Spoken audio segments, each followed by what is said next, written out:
I just don't stop. Even when I'm exhausted, I just keep going.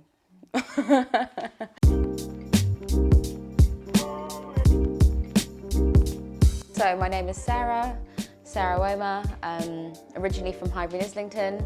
I say original, but my father's Nigerian, my mother's Irish, so I was actually born in Ireland.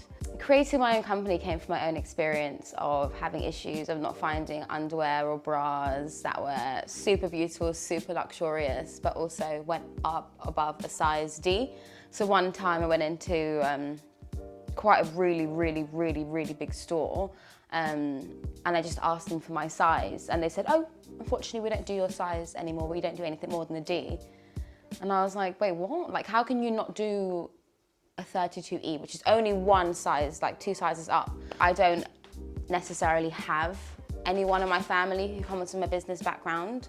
I don't have anyone that I can actually speak to or have conversations with that can give me general support or like either financial support. The third challenge that I was dealing with was this idea of fear.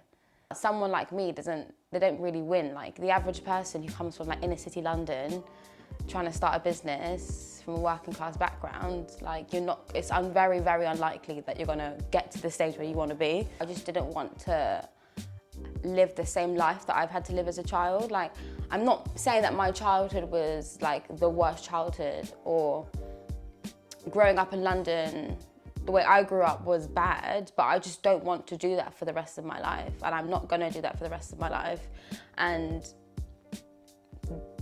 that level of like strength or strength kind of pushes you on a day-to-day basis, and you just can't give up. You just have to keep going, and I don't know, it's just a really strange concept, but it just pushes you through different levels of realms where you thought you'd never ever get here, and you kind of reflect on kind of where you were a couple of years ago, and where you never think in a million years you'd be where you are now. Like at uni, when I was doing my A-levels, I never thought in a million years I would even get to university. That was I had really deep-rooted anxiety. Because I guess, I don't know, like my childhood, I've just always chilled with like gang members.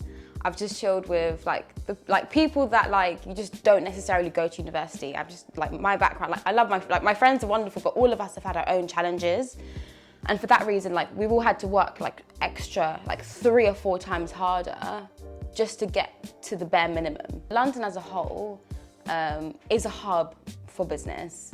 And growing up, you see money every single day, you see successful people, you see people driving great cars, but they don't look like you. They do not look like you. And that kind of does something to your psychology from a very young age.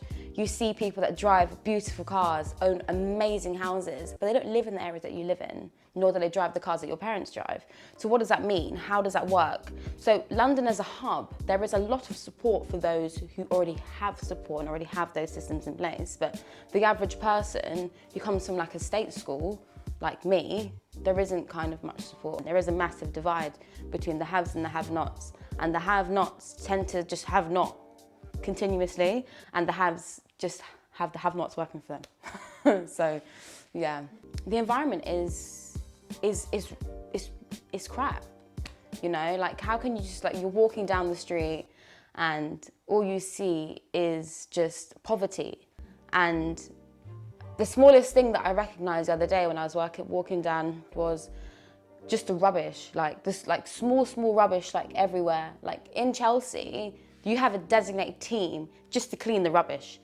And then you have another team to clean the graffiti. Our surroundings are impacting the way we think and the way we feel and how we feel about ourselves. And if you're walking around Hull on a day-to-day basis and this is all you've known, you're going to think this is normal, right? And that's the issue. Like, poverty is normal, and it's not normal, but it's been made to be normal. I think in my lifetime, I've always just wanted to be the best version of myself. And I have parents that just push me ridiculously, and both my parents don't have limiting personality traits. They just kind of just push. They just want you to do the most. So I've never thought that I can't have what I have.